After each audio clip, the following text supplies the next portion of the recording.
들어가신다라는 제목으로 말씀의 은혜를 나누고자 합니다.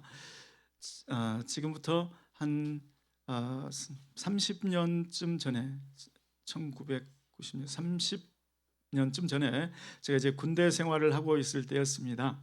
그런데 우리 국회의사당에서 대통령 취임식이 있는데 거기를 다녀와라 그렇게 명령을 받고 이제 옷을 빼입고 정복을 입고 거기를 갔습니다. 그때가 2월 달이었던 걸로 기억이 되는데 그날 좀 추웠습니다. 언제나 오시나 우리 취임하는 대통령이 언제 오시나 그렇게 했는데 떨면서 있는데 육중한 승용차 정말 고급지고 새까맣고 승용차가 미끄러지듯이 탁 거기에 도착을 했습니다. 그랬더니 시커먼 옷을 입은 사람들이 우르르 가가지고 문을 일사불란하게 열고 탁탁탁 그래서 이제 귀빈석으로 들어갔는데 그 승용차가 들어오던 그 무거운 검정 색깔의 고급 승용차가 들어오던 그 생각이 납니다. 오늘 말씀을 읽는데 그 생각이 났어요. 이야, 한 나라의 대통령이 들어올 때는 저렇게 멋있는 차로, 무게가 있는 차로, 또 색깔도 아주 위험이 느껴지는 그런 색깔로 고급진 걸로 저렇게 들어오는구나. 이런 게 알고 있는 제 상식인데 오늘 예수님이 예루살렘 성으로 입성하는 그 모습은 이건 너무 대조적인 거죠. 그래서 제가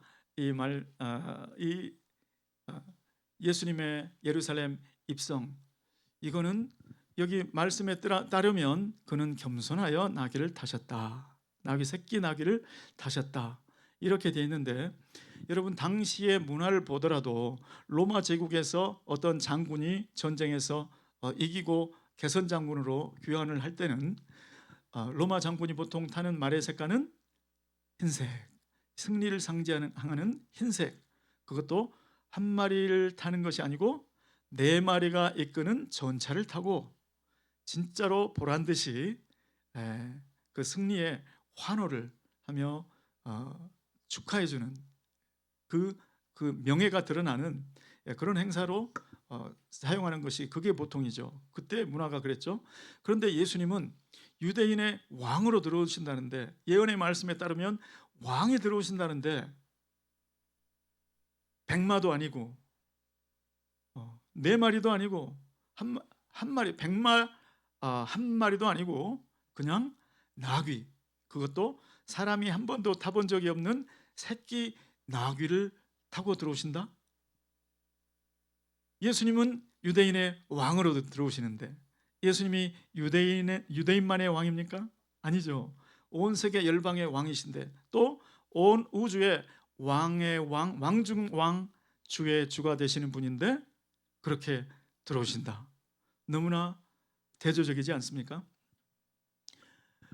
여기에 예언의 말씀이 나오죠. 시온 딸에게 이르기를 내 왕이 임하나니 그는 겸손하여 나귀 곧 멍에 매는 짐승의 새끼를 탔도다.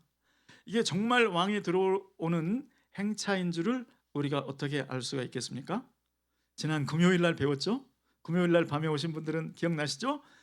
호산나 찬송하리로다 주의 이름으로 오시는 이여. 호산나 바루카바 베셈 아도나이.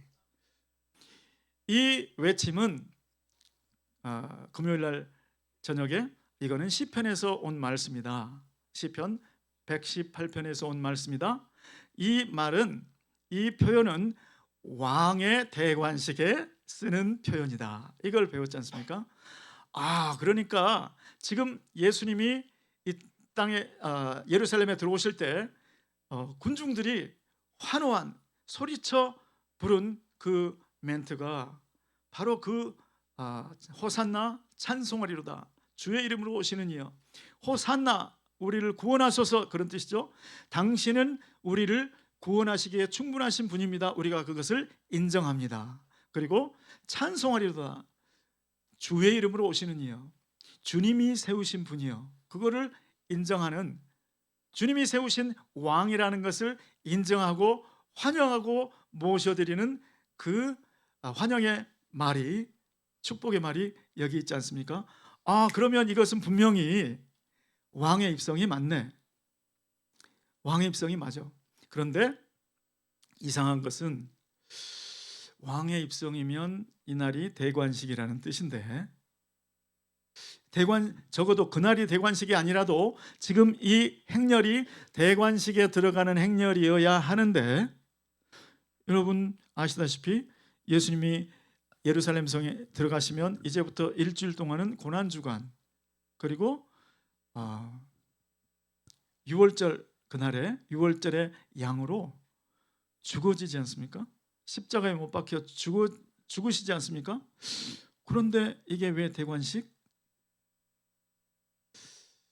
제자들이 여기에 이 예루살렘 입성하는 이 장면은 마태복음, 마가복음, 누가복음, 요한복음 모든 복음에 다 나오고 있습니다. 그 중에서 누가복음에 보시면 제자들이 예수님의 제자들이 이렇게 막 찬송하고 있는 거예요. 호산나 찬송하리로다 주의 이름으로 오시는 이여. 그 표현은 유대인이 들으면 이거는 왕한테 쓰는 건데, 이게 너무나 명확한 거죠. 그래서 바리새인들이, 종교 지도자들이 와가지고 예수님께 따집니다. 예수님, 빨리 저 제자들을 책망하세요. 당신은 랍비, 갈릴리에서 온 선지자, 우리가 봐줄 수 있는 것 가장 높은 모습은, 타이틀은 갈릴리 나사렛에서 온 선지자. 그런데 지금 당신의 제자들은 당신을 향해서 왕이라고, 당신을 왕으로 지금 선포하고 있어. 그러니 책망하고 그치게 하시오, 이런 얘기죠. 그런데 예수님께서 말씀하시죠. 저희들이 잠잠하면 누가 소리 지르리라? 돌들이 소리 지르리라. 무슨 뜻입니까? 이거는 내가 기획한 행사가 아니야. 이거는 성부 하나님이 지금 시작하셨고 성부 하나님에 의해서 일어나는 일이라 내 소관이 아니다. 단지 확실한 것은 내가 왕으로 입성하는 것이 맞기 때문에 왕을 환영하는, 인정하고 환영하고 모셔드리는 저들의 소리가 없다면 성부 하나님께서 저 돌들이라도 이렇게 세워서 호산나 바루카바 베셈 아도나이라고 외치게 할 것이다, 이런 뜻이죠. 자, 그러면 왕의 대관식이 맞기는 맞아요. 맞습니까? 그런데 아직 풀리지 않는 수수께끼가, 그런데 왕의 대관식이면 모든 권세를 받아야 되는데, 대통령 취임식처럼 이임하는 대통령 그 자리에서 가고 취임하는 대통령이 모든 행정부 수반으로서의 권한을 받아야 되는데, 아무리 생각해도 이상하네. 어떻게 이게 대관식이야? 이런 생각이 들지 않습니까? 그 해답은 마태복음 28장, 우리 마태복음 신약 마태복음 28장 18절로 20절 말씀에 나와 있습니다. 자, 마태복음 28장 한번 함께 읽어보실까요? 시작. 예수께서 나와 말씀하여 이르시되 하늘과 땅의 모든 권세를 내게 주셨으니 그러므로 너희는 가서 모든 민족을 제자로 삼아 아버지와 아들과 성령의 이름으로 세례를 베풀고 내가 너희에게 분부한 모든 것을 가르쳐 지키게 하라. 볼지어다 내가 세상 끝날까지 너희와 항상 함께 있으리라 하시니라. 아멘. 18절 말씀을 다시 한번 띄워주시면, 이 말씀에 가만히 보시기 바랍니다. 예수께서 나와 제자들에게 나와 말씀하여 이르시되 하늘과 땅의 모든 권세를 내게 주셨으니, 여러분 이해가 되십니까? 지금 대통령이 취임한 거예요? 앞으로 취임할 거예요? 취임한 거예요.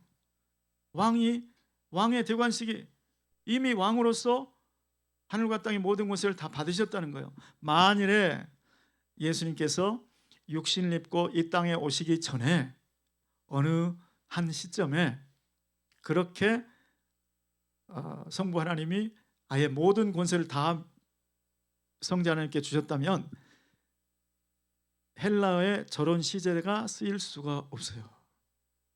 헬라어 시제하고 신약 성경에 쓰여 있는 헬라어하고 지금 영어하고 굉장히 시제가 우리 한국말은 시제가 영어만큼 헬라어 시제를 따라가지를 못하는데 여기에 말씀되어 있는 이 시제는 현재 완료인 거예요. 현재 완료. 지금 막 하나님께서 오래전에 주신 게 아니고 하늘의 권세, 땅의 권세, 모든 권세를 하나님께서 다 성부 하나님께서 성자 하나님께 맡기셨다, 이런 뜻이죠. 여러분, 예수님은 지금 비록 육신에 계셨어도 예수님은 이 지상에 계실 때 육신에 계셨지만 여전히 하나님이신 줄 믿습니다. 예수님께서 나사로의 무덤 앞에서 나사로야 나와라 이렇게 말씀하셨으니까 그 무덤 안에 있던 나사로만 나왔지, 만일에 저 멀리서 예루살렘을 향하여 나사로야 나오라 그러면 나사로라는 이름을 가진 사람이 다 나와야 되는 거예요. 만일에 이것도 저것도 없이 죽은 자들아 나오라 그러면 모두 다 그날 다 나와야 되는 거예요. 이렇게 예수님은 비록 육체 안에 계셨지만 예수님의 신성, 능력이 있다 못해서 전능하신 예수님 하나님의 그 신성은 그대로 그 안에 거하신 줄 믿습니다. 또 예수님께서 잡히시던 밤에 겟세마네 동산에서 기도하고 났을 때 불빛이 보여요. 점점 가까이 오는데 보니까 로마 군대들, 병정들, 그리고 대제사장들과 바리새인들이 보낸 하속들, 아랫사람들, 이 사람들이 검과 몽치를 가지고 무기를 들고 또 횃불을 들고 온 거예요. 예수님은 이게 무슨 뜻인지 아시죠? 그래서 당할 일을 아시고 제자들은 여기 있는데 찾아온 그 무리를 향하여 예수님이 가셔서 너희가 누구를 찾느냐? 그럴 때 나사렛 예수를 찾는다고 대답하죠. 그러니까 너희가 찾는 그 사람이 그가 나니라 이렇게 대답을 했더니 무슨 일이 났죠? 그 무기를 들고 횃불을 들고 왔던 그 사람들이 뒤로 가더니 땅에 넘어져 버렸다. 예수님은 말씀만 하셔도, 예수님이 결심만 하시면 몇 걸음 뒷걸음질 치다가 넘어지는 게 아니고 그냥 날려버릴 수도 있는 하나님이시죠. 아멘이십니까? 주님은 그 신성이 그대로 그의 예수 안에 그 신성과 인성이 함께 거하시던 분이셨죠. 자, 그런데 그 예수님이라도 모든 권세를 다 갖고 이 세상에 오신 것은 아닙니다. 왜냐하면 이제 나중에 마지막 보좌의 심판이 시행될 때 그 심판은 누가 할 거냐? 여러분, 요한계시록에 보면 그 심판은 예수 그리스도가 맡고 있는 것을 볼 수 있습니다. 아멘이십니까? 예수님이 왜 심판주가 되셨습니까? 처음부터 예수님은 하늘과 땅의 모든 권세를 성부 하나님으로부터 받은 줄 믿습니다. 하늘의 권세, 땅의 모든 권세, 그 권세를 다 성자 하나님이 받으셨다. 그것이 바로 대관식이 끝났다는 것이죠. 아멘이십니까? 그러니까 예수님께서 이 십자가의 고난, 이 십자가의 길, 그거를 예수님은 영광이라고 표현하셨습니다. 요한복음에 헬라에서 온 헬라 사람들이 예수님을 찾아왔죠. 그리고 제자들에게 우리가 선생님을 뵙고자 하나이다 이렇게 얘기를 합니다. 그러니까 그 제자들이 예수님께 가서 선생님, 저기 헬라 사람들 몇이 와서 예수님을 뵙자고 하는데요. 그러니까 예수님께서 이제 인자가 영광을 얻을 때가 왔도다. 그 영광은 외국인들이 와서 나를 보자고 한 것 때문에 오는 영광이 아니고 이제 하늘의 밀이 떨어질 때가 되었다. 죽을 때가 되었다, 그런 뜻이죠. 그런데 왜 죽고 썩어지는 것이 영광의 때란 말입니까? 그것은 그 십자가를 통하여, 십자가의 고난, 죽음을 통하여 무엇이 이루어지기 때문일까요? 대관식이 이루어지기 때문입니다. 하늘과 땅의 모든 권세를 내가 다 받게 되는 그날이 올 것이다. 그것을 내다보시면서 주님은 영광이라고 말씀을 하신 것이죠. 자, 그러면 주님께서 이제 왕이 맞으시고, 왕이 맞다는 건 제가 설명을 드리느라고 이렇게 됐어요. 왕이 맞으시고 또 사람들도 예수님을 왕으로 인정하고 제자들도 호산나 바루카바 베셈 아도나이 왕을 환영을 했다. 그런데 그 왕으로 영광의 길을 들어가는 길에 꼭 나귀를 타셔야 했을까요? 백마가 아니라도 색깔 있는 말이라도 말을 좀 타면 더 폼이 났을 텐데, 그렇지 않습니까, 여러분? 그런데 왜 나귀 새끼를 탔느냐고 기록하고 있느냐면 5절 말씀에 보신 대로 내 왕이 내게 임하는데 그는 겸손하여 나귀 곧 멍에 매는 짐승의 새끼, 나귀 새끼를 탔도다. 그러니까 예수님이 나귀를 타고 들어오신 것은 예수님이 겸손하셨기 때문이라, 이렇게 표현이 되고 있는 것이죠. 자, 그러면 여기서 이 겸손이란 말은 무슨 뜻인가?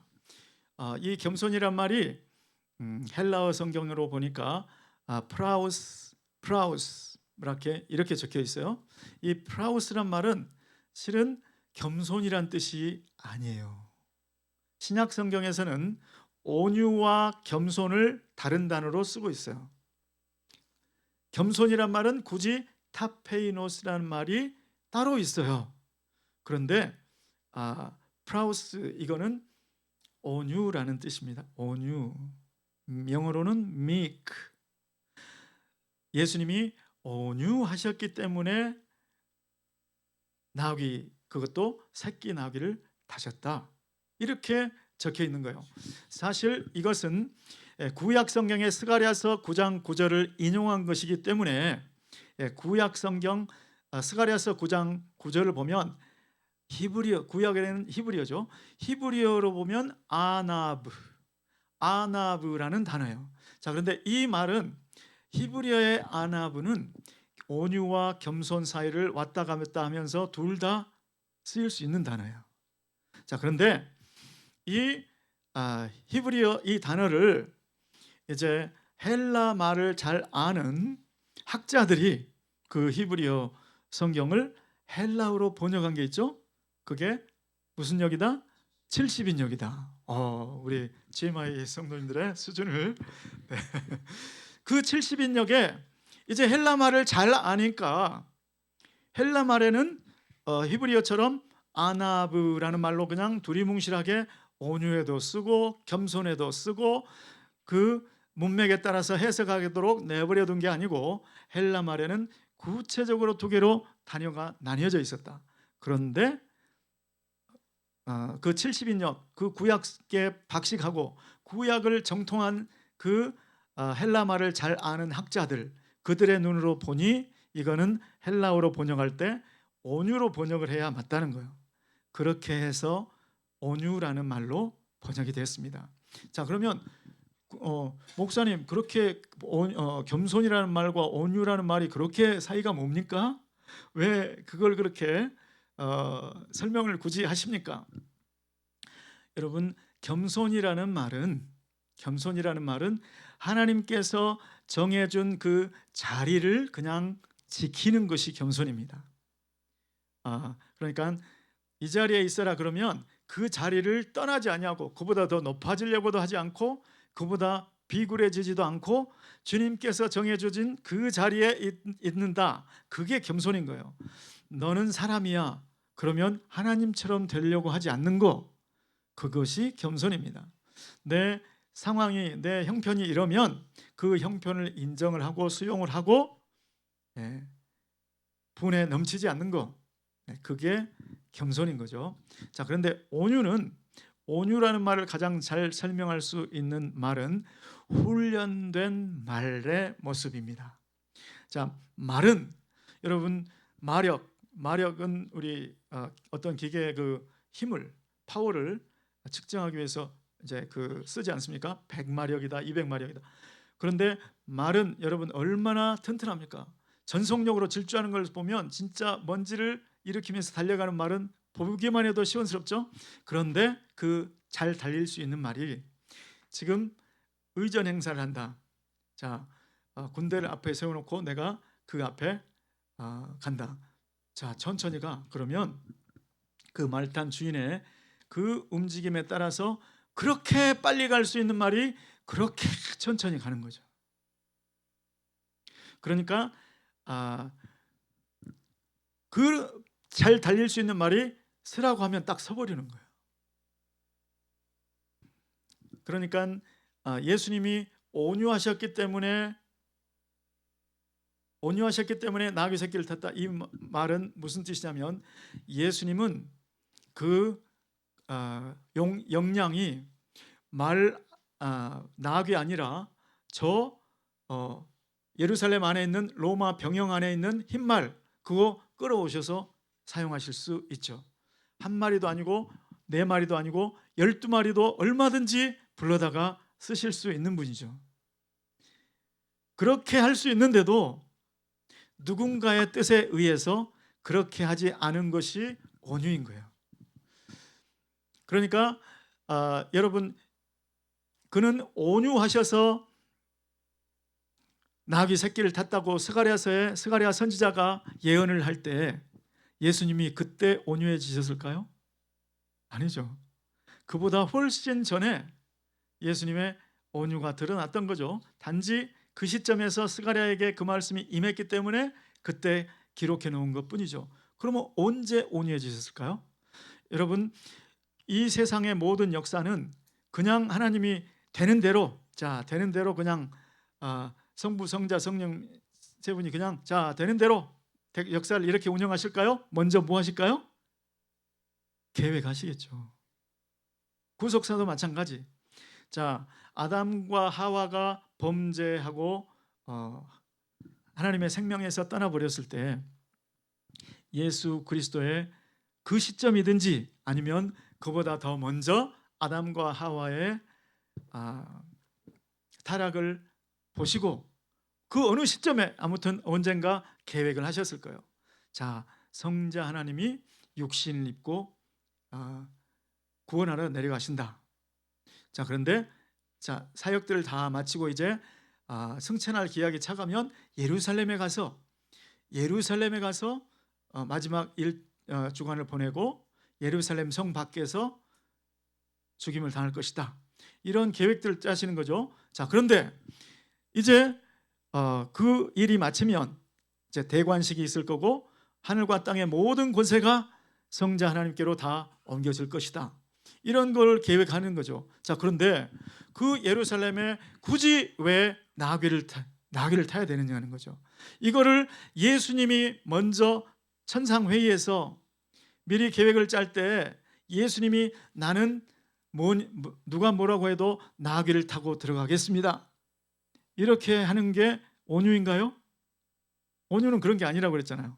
온유는 나는 얼마든지 그렇게 할 수 있는데 누군가의 뜻에 의해서 나의 할 수 있는 그 역량이 그렇게 많음에도 불구하고 그거 다 접고 거기에 맞춰주는 게 온유라고 했잖아요.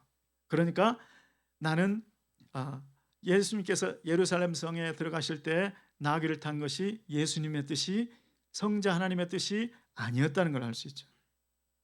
그럼 누구 뜻이었을까요? 하나님, 성부 하나님의 뜻이었겠죠. 예루살렘에 들어갈 때 그 성전에 들어갈 때 왕으로서 들어가는 것 그게 맞다는 거죠. 왕의 신분으로서 들어가는 것 맞다는 거예요. 그런데 지금은 고난받는 종으로서 저 온 인류의 죄를 다 짊어지고 죄값을 치르기 전이니까, 이거 지금 제가 상상하는 거예요. 예, 어디 가서 정 목사님은 그렇게 얘기하더라 이렇게 되면 저 곤란해집니다. 그러면 저 이런 스타일로 앞으로 설교 안 할 거예요. 그냥 상상을 좀 해보자는 거예요. 하늘의 천상회의에서 어떤 일이 있었을지를 마치 보는 것처럼 한번 상상해 보자는 거예요. 그 온유라는 말의 뜻에 맞게 한번 재구성해 보자는 거예요. 그러니 예수님, 이게 예수님의 선택이 아니고 성부 하나님께서 선택해 주신 것을, 예수님은 얼마든지 백마가 아니라도 말을 타고 들어가실 수도 있고 한데 성부 하나님의 뜻이 그러니 거기에 저는 무조건 성부 하나님께, 성부 아버지께 맡기고 그렇게 하겠습니다 이거죠. 이렇게 해서 예수님께서 새끼 나귀를 타기로 결정하셨다는 겁니다. 저는 그는 겸손하여서 나귀 곧 멍에 매는 짐승의 새끼를 타셨도다. 이 말씀에 담긴 하나님 아버지의 마음, 예수님의 마음을 저와 여러분이 함께 느껴보시면 좋겠습니다. 성부 하나님은 마음이 편하셨을까요? 그렇지 않죠. 왕인데, 만일에 여기 한기용 목사님이 한번, 우리 한기용 담임 목사님이 여기 갑자기 이제 일이 있어서 오셨다고 해봐요. 그런데 한 목사님 여기에 계시는 동안 좀 편하게 차 좀 타십시오 하고, 제가 요즘에 가장 작은 차를 몰라요. 제가 한국에 있을 때는 티코가 가장 작았는데 티코를 한 대 드리면서 목사님 여기 편하게 좀 하십시오. 제 마음이, 만일에 제가 누가 일부러 그러겠습니까? 내 형편이 그거밖에 안 돼가지고 만일에 티코를 드리면서 그렇게 하면 제 마음이 편하겠습니까? 성부 하나님이 성자 하나님에게 그 결정을 그렇게 말씀을 먼저 해놨지만 마음이 영 안 편하셨을 거예요. 그런데도 예수님은 아무 불평도 없이 아버지의 기쁘신 뜻이라면 얼마든지 그렇게 하겠습니다. 거기에서 결정이 난 거죠. 결정이 되었으니까 성령 하나님을 통해서 스가랴 선지자에게 감동을 주셔서 그 말씀을 스가랴서 9장 9절에 기록하게 하신 것이죠. 저는 오늘 이 종려주의를 맞이해서 예수님의 그 마음, 아버지 하나님의 뜻에 전적으로 맞추시는 그 온유의 마음, 그 마음이 우리에게 부어지시기를 예수 그리스도의 이름으로 축원합니다. 자, 그렇게 해서 대관식이 끝났더니 그때 무슨 일이 있었는가? 예수님께서 제자들에게 하늘과 땅의 모든 권세를 주셨으니 할 때는 제자들이 그냥 듣기에는 그런가 보다, 하늘과 땅의 모든 권세가 뭔지를 제자들이 다 알 턱이 있나요? 그런가 보다 했을 거예요. 자, 그런데 실제로 무슨 일이 있었는지를 우리 빌립보서 2장 5절부터 11절 말씀을 읽어보시면서 한번 보도록 하겠습니다. 우리 다 함께 읽어보실까요? 시작. 너희 안에 이 마음을 품으라. 곧 그리스도 예수의 마음이니 그는 근본 하나님의 본체시나 하나님과 동등됨을 취할 것으로 여기지 아니하시고 오히려 자기를 비워 종의 형체를 가지사 사람들과 같이 되셨고 사람의 모양으로 나타나사 자기를 낮추시고 죽기까지 복종하셨으니 곧 십자가에 죽으심이라. 이러므로 하나님이 그를 지극히 높여 모든 이름 위에 뛰어난 이름을 주사 하늘에 있는 자들과 땅에 있는 자들과 땅 아래에 있는 자들로 모든 무릎을 예수의 이름에 꿇게 하시고 모든 입으로 예수 그리스도를 주라 시인하여 하나님 아버지께 영광을 돌리게 하셨느니라. 아멘. 십자가에 죽기까지 복종하셨더니 왕임에도 불구하고 새끼 나귀를 타고 입성해서, 그리고 그 주 6월절 날 어린 양으로 십자가에 피 흘려 죽었더니 하나님께서 그를 지극히 높여 모든 이름 위에 뛰어난 이름을 주사 하늘에 있는 것이나 땅 위에 있는 것이나 땅 안에 있는 모든 것들로 예수를 주라 시인하고 예수의 이름 앞에 무릎을 꿇게 하셨다. 이것이 주님께서 대관식에 행해 주신 일이죠. 그래서 결국에는 이거는 이제 초림 때 예루살렘 성에 입성하는 모습이었지만 결국에는 나중에 어떤 모습으로 나타나실까요? 요한계시록 19장 11절로 13절 말씀을 한번 다 함께 읽어보시겠습니다. 시작. 또 내가 하늘이 열리는 것을 보니 보라 백마와 그것을 탄 자가 있으니 그 이름은 충신과 진실이라. 그가 공의로 심판하며 싸우더라. 그 눈은 불꽃 같고 그 머리에는 많은 관들이 있고 또 이름 쓴 것 하나가 있으니 자기밖에 아는 자가 없고 또 그가 피 뿌린 옷을 입었는데 그 이름은 하나님의 말씀이라 칭하더라. 지금 누구 얘기입니까? 예수님 이야기죠. 예수님이 비록 왕이셨지만 그때는 구원주로 오셔서 고난받는 메시아, 고난받는 종으로서 입성하시느라고 그때는 나귀 새끼를 타셨는데 이제 이 예수님은 재림하시는 예수님은 심판주로 오시는 거죠. 그리고 권능을 가지고 오시고 그리고 그 눈이 불꽃 같고 정말 그 계시록에 나타나는 예수님은 어떻게 보면 무섭습니다. 위엄과 권위 정도가 아니고 두려운 모습이죠. 그렇게 지극히 높아지신 예수 그리스도의 모습을 보여줍니다. 오늘 종려주일에 우리 예수님은 온유하셔서 정말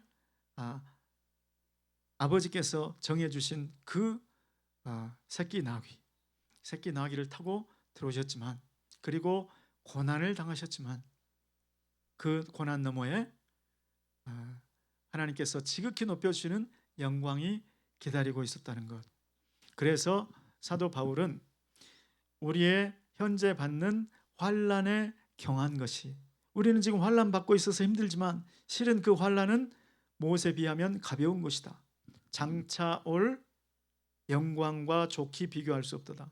그 영광의 그 무게하고 지금 이 환난의 무게하고 비교가 안 된다는 것이죠. 우리 지금 여기 선교사님들 오셨는데 선교사님들 삶은 진짜 어렵습니다. 고난 속 그냥 하루하루가 고난입니다. 특히 인도 같은 나라는 얼마나 선교사님들을 못 살게 구는지 비자를 잘 안 줘요. 비자가 얼마나 까다로운지.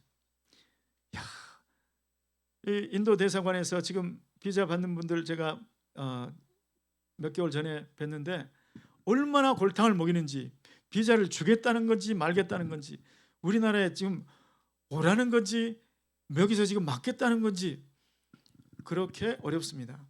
그것뿐만이 아니죠. 그 나라에 잠시 갔다 오는 것은 허니문 선교. 물론 여기서 사는 것에 비하면 말할 수 없는 불편함이 있죠. 그런데 장기 선교사님들이 겪는 그 어려움은 우리 단기 선교에서 겪는 거하고는 차원이 다른 거예요. 우리 단기 선교 떠나시는 분들은 여기서 집 떠나면 고생해요. 이제 느끼실 거예요. 자, 그런데 왜 그 고난을 자처합니까?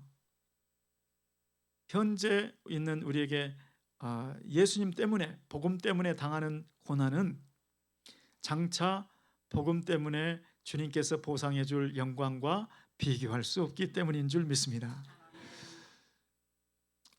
선교를 생각지 않더라도 우리의 삶에 크고 작은 어려움들이 있습니다.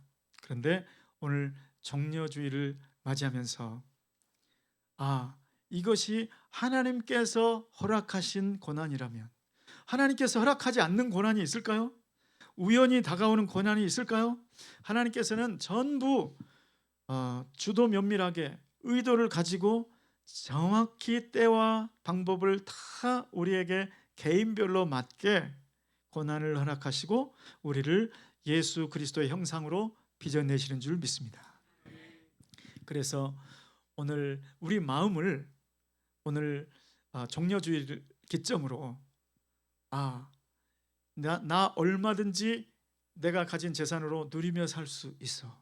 그런데 하나님의 뜻이라면 하나님께서 그토록 영혼을 구원하는 것을 전도와 선교를 그렇게 원하시니 나는 그렇게 누릴 수 있음에도 불구하고 하나님의 뜻에 맞춰서 나를 절제하는 것, 나의 시간, 나의 돈, 나의 여가, 나의 에너지, 이거를 얼마든지 나는 쓸 수 있어요.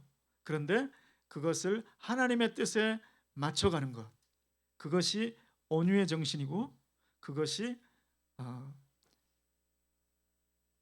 종려주일의 의미인 줄 믿습니다. 저 여러분, 오늘 예수님의 그 모습을 기억하시면서 하나님, 다 함께 우리 눈을 한번 감고 한번 기도해 보실까요? 하나님, 제가 예수 그리스도의 자취를 쫓아가겠습니다.